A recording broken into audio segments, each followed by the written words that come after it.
सो अगर तुम एक स्पाइडरमैन फैन हो तो तुमने अभी तक स्पाइडरमैन 4 की न्यूज़ सुन ली होगी और आज हम इसी बारे में बात करने वाले हैं। एंड आई नो इस टॉपिक पे सारे बड़े क्रिएटर्स ने ऑलरेडी वीडियोस बना ली है, लेकिन this is going to be different kind of video because मैं इन डेप्थ और पूरी डिटेल में बात करने वाला हूँ। So let's talk about Spiderman.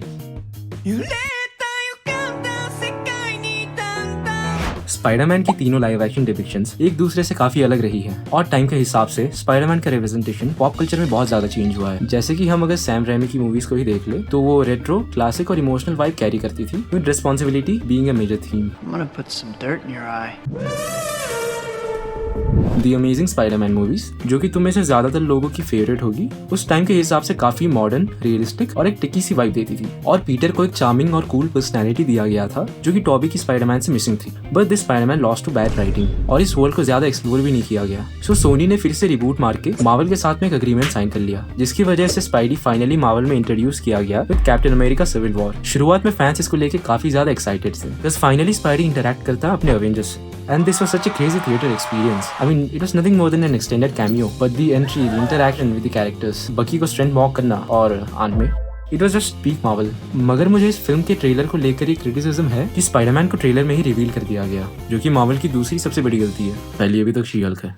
फिर सिविल वॉर के बाद अपना स्पाइडी दिखा Homecoming, infinity war, end game, far from home और नो वे होम में। बट स्पाइडी के इस वर्जन को फैंस की तरफ से उतना प्यार नहीं मिला जितना टॉबी और एंड्रू को मिला था। वेल, लोगों की शुरुआत से ही स्पाइडी को लेकर मिक्स्ड फीलिंग्स थी। And Tom Holland is a pretty good actor to play Spiderman. He has the looks, the athleticism, acting skills and what not, but the depiction of the character has been मैं let me explain.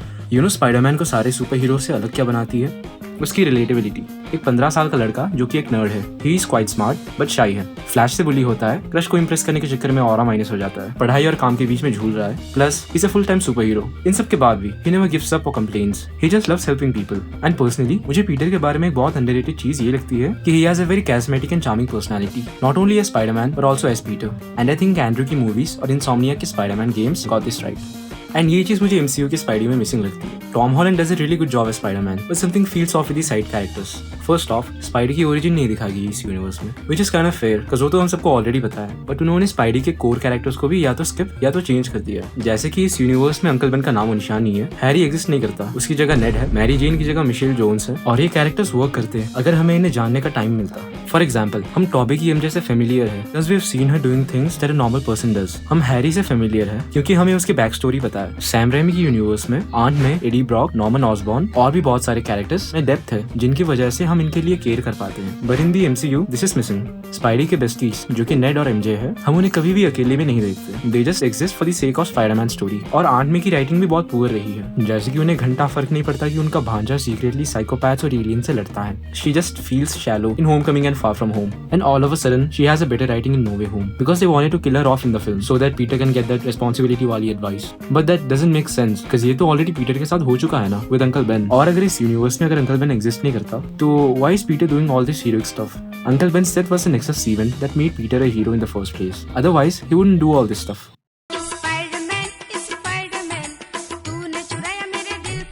Spiderman की stories का एक major part उसका suit है और इतने सालों में हमने क्लासिक सूट के इतनी इटरेशंस देख ली है और टॉबी और एंड्रू के सूट ने बार बहुत ज्यादा हाई सेट कर दिया है। तो मार्वल को एक ऐसा सूट बनाना था जो कि क्लासिक भी हो और मॉडर्न भी, और उन्होंने एक टिकी टाइप का अप्रोच लिया and it looks fine except for some obvious CGI scenes. और मुझे और काफी फैंस को एमसीयू के स्पाइडी को लेकर ये इशू है कि उसके पास हद से ज्यादा ही सूट्स है। होमकमिंग में क्लासिक और होममेड सूट था, इन्फिनिटी वॉर और एंड गेम में iron Spidey suit, far from home में stealth and red and black वाला सूट, नो वे होम में half iron Spidey suit, magic suit और finally comic accurate suit. Total मिला के Spidey के पास 8 सूट्स हैं and I think it's pretty fair from the business perspective because उन्हें merchandise और टॉयज बेचने होते हैं, बट एटलीस्ट सूट्स तो अच्छे बनाओ। I mean most of the suits are biggest piece of dog shit. और नो वे होम के एंड में फाइनली एक क्लासिक सूट टीज किया गया एंड आई होप कि वो इस सूट को ब्रांड न्यू डे के लिए कंटिन्यू करे because it looks so fucking beautiful. I mean, look at it. It kind of reminds me of the Peter Industries वाला सूट, पर सूट है तो बढ़िया। फैंस कंप्लेन करते हैं कि ये वाले स्पाइडी के विलन्स उसके खुद के नहीं लगते। The vulture became evil because Tony ने उसकी जॉब खा ली थी। मिस्टीरियो सुपर विलन बना क्योंकि टोनी ने उसकी भी जॉब खा ली थी। और नो वे होम के सारे विलन्स की तो बात ही छोड़ दो। सो ऐसा लगता है कि स्पाइडी के सारे विलन्स स्पाइडी के खुद के नहीं है। Is it? No. Let me explain. Adrian Tony की वजह से वल्चर बना था, बट उसके और स्पाइडी के बीच की टेंशन टोनी की वजह से नहीं बल्कि स्पाइडी के खुद की वजह से। वल्चर को जब पता चला कि पीटर ही स्पाइडरमैन है और वो उसकी बेटी को डेट कर रहा है और पीटर उसकी सुपर विलन एक्टिविटीज में भी इंटरफियर कर रहा है, तो वो स्पाइडरमैन से जाके लड़ता है। और फार फ्रॉम होम में भले ही मिस्टीरियो के एक्शंस का मोटिव टोनी को हराना हो, बट वो उस चक्कर में एक्सीडेंटली से वो स्पाइडरमैन को पूरी तरह से फकअप कर देता है and defeating Mysterio was like a pain in the S for him. और जब स्पाइडी उसे एंड में हरा भी देता है, फिर भी वो एंड में जाते जाते पीटर की आइडेंटिटी रिवील कर जाता है। सो इन दो सुपर विलन्स की ओरिजिन भले ही टोनी से जुड़ी हो, बट उनका टेंशन स्पाइडरमैन के साथ था। And saying these were Iron Man's villains is like saying that Ivan Vanko was a Howard Stark nemesis because he was the reason for his villain arc. No way Home का case अलग है, इसमें तो सारे ही villain Tom के नहीं थे। उन्हें एटलीस्ट एक नया विलन ऐड करना चाहिए था, एटलीस्ट वेनम को ही दिखा देते, फिर वो सिनिस्टर 5 की जगह सिनिस्टर 6 बन जाते। बट उन्हें प्रॉब्ली सोनी वालों ने वेनम को यूज करने से मना कर दिया होगा।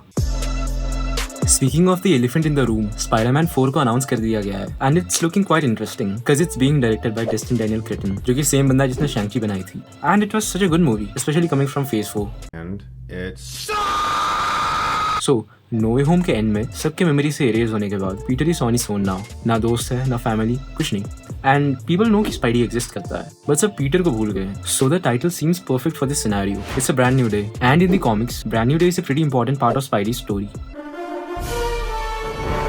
सो सिविल वॉर में टोनी के कहने पर पीटर सबके सामने अपनी आइडेंटिटी रिवील कर देता है। फिर कहानी शुरू होती है वन मोर डे की, जिसमें उसके कॉन्सिक्वेंसेस दिखाए जाते हैं। लाइक स्पाइडी के सारे विलन्स उसके फ्रेंड्स और फैमिली के पीछे पड़ जाते हैं एंड इस बीच में किंग पिन स्पाइडी को मारने के चक्कर में आर्ट में को उड़ा देता है और आर्ट में की वहीं डेथ हो जाती है। फिर स्पाइडी पागल हो जाता है एंड किंग पिन से बदला भी लेता है। फिर उसे मिलता है मेफिस्टो, जो कि उससे एक डील की बात करता है। वो कहता है कि वो सब कुछ रिवर्स कर देगा, लोग भूल जाएंगे कि वो स्पाइडरमैन है, आर्ट में जिंदा हो जाएगी, सब कुछ पहले जैसा नॉर्मल हो जाएगा। पर शर्त यह है कि पीटर को एमजे के साथ उसकी रिलेशनशिप सैक्रिफाइस करनी होगी। बाय द वे उस टाइम पे वो दोनों मैरिड होते हैं। एमजे इस पे पहले तो अग्री नहीं करती, लेकिन आखिर में दोनों मान जाते हैं और पीटर उस डील को एक्सेप्ट कर लेता है। फिर स्टोरी शुरू होती है ब्रांड न्यू डे की, जिसमें सब कुछ पहले जैसा नॉर्मल हो चुका है। सब स्पाइडरमैन की सीक्रेट आइडेंटिटी भूल चुके हैं और आंट में भी वापस आ गई है, लेकिन सब पीटर और एमजे की रिलेशनशिप को भूल चुके हैं, वो खुद भी। सो ये स्टोरी लाइन एक रिबूट टाइप की थी और इसमें फिर नए कैरेक्टर्स भी इंट्रोड्यूस किए जाते हैं, जैसे नया गॉब्लिन, मिस्टर नेगेटिव, हैरी भी वापस जिंदा हो जाता है और भी बहुत सारे characters.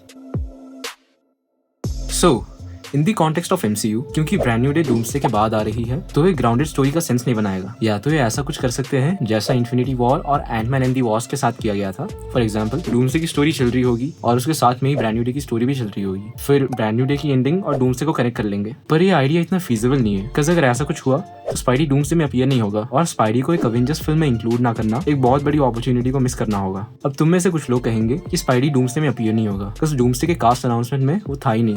And I think this is not the case, because वो सारा कास्ट अभी थोड़ी ना बता देंगे। अभी मूवी आने को पूरा 1 साल है, तो मेन कैरेक्टर्स जैसे स्पाइडी, हल्क और डॉक्टर स्ट्रेंज उन सबका हाइप बनाने के लिए बात के लिए बचाएंगे। सेकंड फैन थियरी ये है कि डूम्सडे में टॉम का स्पाइडी ना होकर एंड्रयू या टॉबी का स्पाइडी होगा, और वैसे भी मार्वल लेगेसी कैरेक्टर्स को वापस लाने की बात कर रहा है। पर इस थियरी की ये प्रॉब्लम है कि लोग टॉम के स्पाइडी के लिए नहीं, बल्कि टॉबी या एंड्रयू की स्पाइडी के लिए एक्साइट होंगे और सारा टेंशन एंड्रयू या टॉबी ले जाएंगे और सब टॉम को भूल जाएंगे। और हाँ, मार्वल लेगेसी कैरेक्टर्स को लाने की बात कर रहा है, लेकिन वो सीक्रेट वॉर्स के लिए, डूम्सडे के लिए नहीं। So this theory doesn't make any sense. जो थियरी सबसे ज्यादा सेंस बनाती है वो है कि डूम्सडे में डॉक्टर डूम अवेंजर्स को हराने के बाद एक बैटल वर्ल्ड क्रिएट करेगा।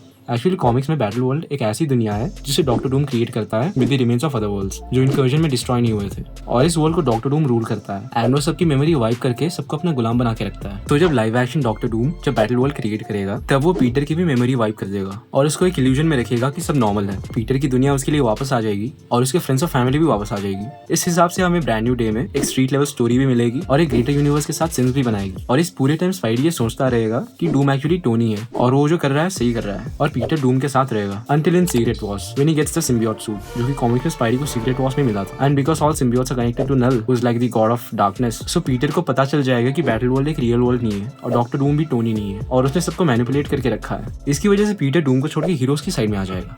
Absolute cinema. सो इतने सालों के फैंटास्टिकल एडवेंचर्स, मल्टीवर्सल मैडनेस और स्टार्क टेक ओवरलोड के बाद we need a friendly neighbourhood Spiderman back, जो कि डेली ब्यूगल में जेमसन की बकचोदी सुनता है, जो अपने सूट्स खुद सीलता है और जो कॉलेज काम और क्राइम फाइटिंग को जगल करता है, whether it's in brand new day और after secret wars. And I know Marvel is gonna do this now और later, so we need a street level Spiderman film.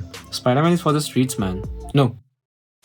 Thanks for watching. Subscribe to our channel for crazy fan theories. Share this video to your friend who's a comic book nerd.